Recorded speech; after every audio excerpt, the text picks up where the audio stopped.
देईन पण जमीन देणार नाही. येऊ देईन पण जमीन देणार नाही. येऊ देईन पण जमीन देणार नाही. येऊ देईन पण जमीन देणार नाही. जमिनीचे मालक आम्ही आहे, सरकार नाही. आमची जमीन आमच्या हक्काची आहे. सरकारला घ्यायची असेल तर प्रथम आम्हाला गोळ्यानं मारावं आमच्या मुलाला मुलीला ना आम्हाला, तेव्हाच आम्ही जमीन फुकट सरकारला देऊन तसंही आम्ही उद्ध्वस्त होणार, आम्ही जाणार नाही. आमच्या मुलांना मारा गोळ्यांना, आम्हाला मारा गोळ्या घालून ना मग जमीन फुकट घ्या. द्वारे आपले जे वैयक्तिक नोटीस येतील त्याला सुद्धा आपल्याला याच पद्धतीनं उत्तर घेऊन इकडे यायचं. यापूर्वी हे सगळं उत्तर आणि ह्या सगळं संपादन करण्या जे त्यांनी सक्तीने संपादन करण्यासंबंधीचे किंवा सातबारे जे बनवे, यापूर्वी आमचे एक आम्ही विनंती केली की स्थानिक आमदार म्हणजे समीरभाऊ कुनावार, MIDCचे अधिकारी आणि भूसंपादन अधिकारी SDO यांनी सिंधी शहरात येऊन जे मौजा परसोडीला लागून शहर आहे तिथे बैठक आयोजित करावी. तिथे आम्ही शासनाला आणि प्रशासनाला जबाब विचारू की MIDC तुम्ही मौजा परसोडीमध्ये आणणार आहे तर स्थानिक आमदार म्हणून तुम्ही काय केले. तुमची जबाबदारी होती की जेव्हा आपल्या विधानसभा क्षेत्रामध्ये आपण MIDC आणत आहे तिथल्या लोकांना MIDC मध्ये जे दर मिळणार आहे याबद्दलची त्यांनी पूर्वकल्पना द्यायला पाहिजे होती.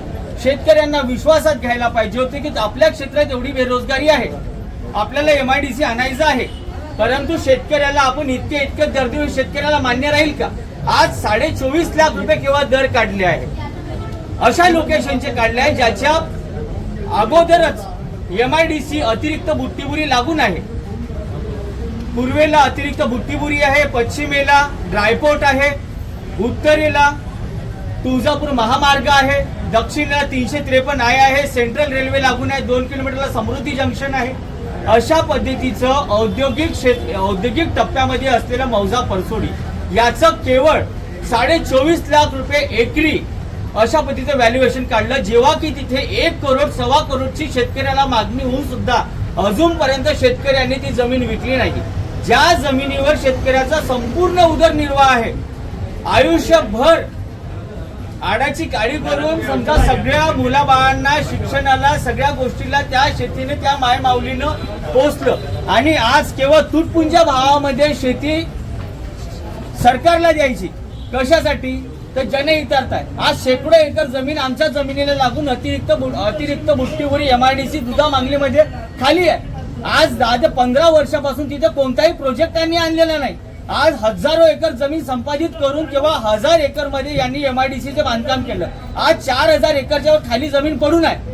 अजून आमची जमीन संपादित आमच्या जमिनीला लागून मौजा परसोडमध्ये अगोदर सिकॉमने 1984 मध्ये जमीन ऍक्विजिशन केली होती ड्रीम इंडियामध्ये. तिथे अजून कोणताच प्रोजेक्ट उभा झाला नाही. आमची जमीन आज घेऊन इथून 15 वर्षानं उद्योगपत्यांच्या गळ्यात घालण्यासाठी आमची जमीन आहे का.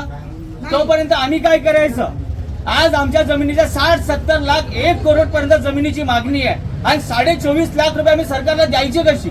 तर यांनी नॉर्म्स लावले की रेडी रेकनर दर तुमच्या 6.5 लाख रुपये आहे. त्याच्या अनुषंगाने आम्ही व्हॅल्युएशन केलं.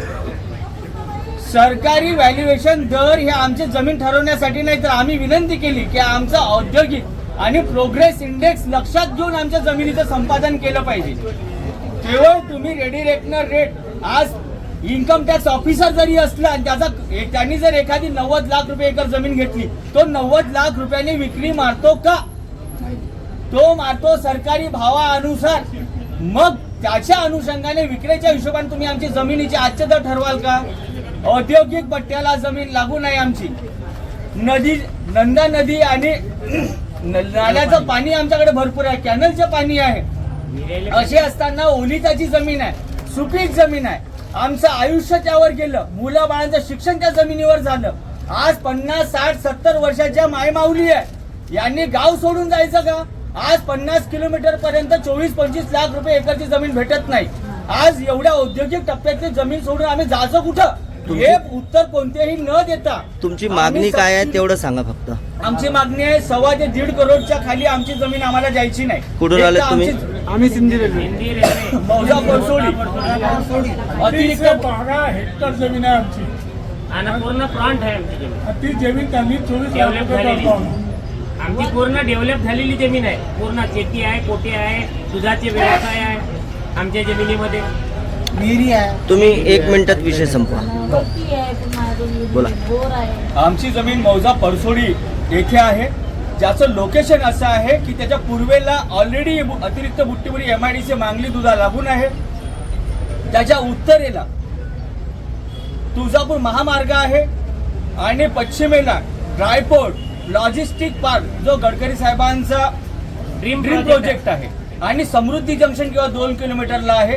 सोबतच 353 आय अगदी लागून आहे, त्याच्यात 10 मीटर सुद्धा डिस्टन्स नाही आहे. इकडे दक्षिणेला सेंट्रल रेल्वे लागून आहे, मधातून मध्य रेल्वे गेली आहे रिलायन्सची.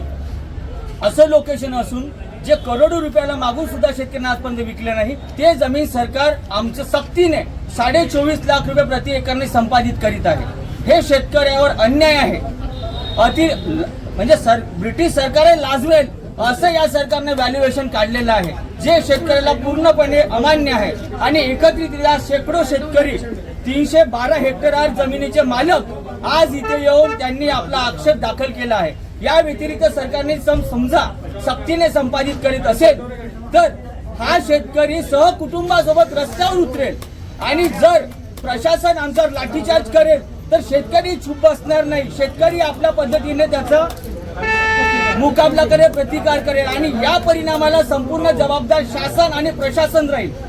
नारे द्या. हा ना, आमची जमीन घ्यायची आमची असेल, जमिनीचे मालक आम्ही आहे, सरकार नाही. आमची जमीन आमच्या हक्काची आहे. सरकारला घ्यायची असेल तर प्रथम आम्हाला गोळ्यानं मारावं आमच्या मुलाला, मुलीला ना आम्हाला, तेव्हाच आम्ही जमीन फुकट सरकारला देऊन तसंही आम्ही उद्ध्वस्त होणार, आम्ही जाणार देऊ.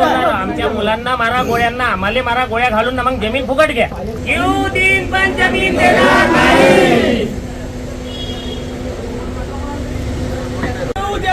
जमीन देणार नाही. येऊ दिन पण जमीन देणार नाही. आम्ही तयार आहोत तिथे आले, मग मेल्यावर कोणी घेऊन